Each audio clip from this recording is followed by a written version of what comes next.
Bom, hoje a entrevista do quadro Direito e Cidadania é sobre adoção e nós focamos principalmente nas pessoas solteiras que querem adotar crianças e adolescentes. Veja a primeira parte dessa entrevista.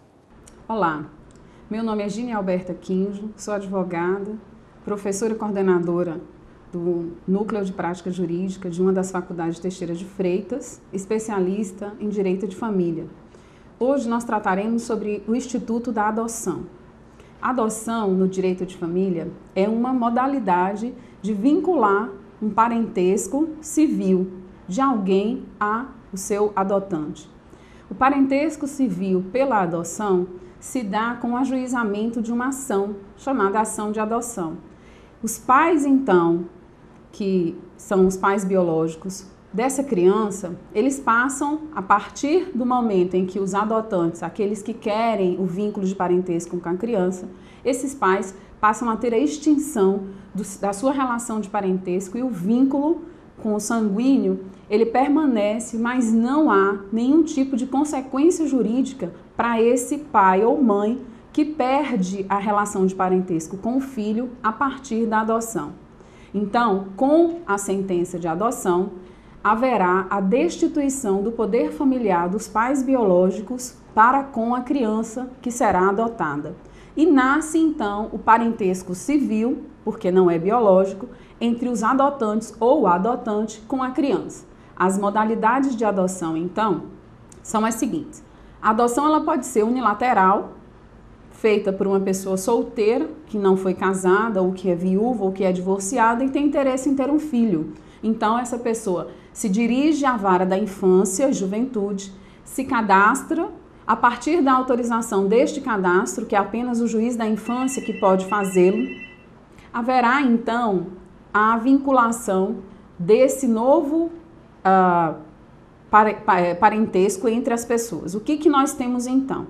Com a adoção, você pode tanto passar a regular essas relações de parentesco com a autoridade dos pais para com os filhos, como também as outras consequências no direito sucessório, direito de família, etc.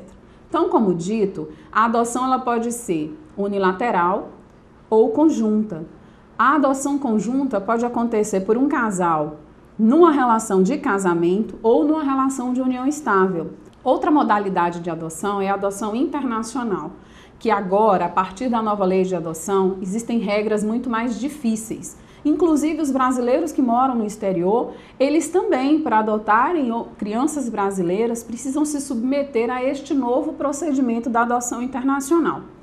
Sendo que os brasileiros que moram no exterior, eles preferem os outros estrangeiros ou brasileiros casados com estrangeiros que também vivem no exterior.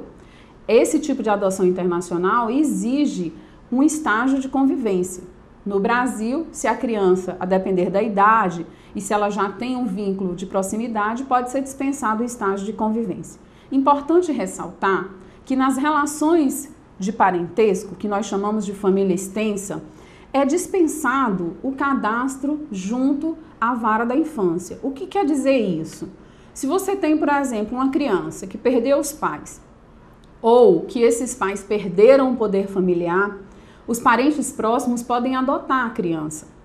Somente não pode ser adotante os avós e os irmãos da criança. Estes somente poderão ter a guarda ou a tutela da criança ou do adolescente.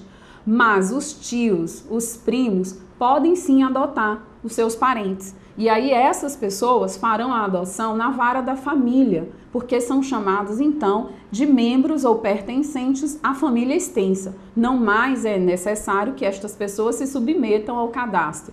Terceiros que queiram adotar, estes sim precisam se submeter ao cadastro de adoção.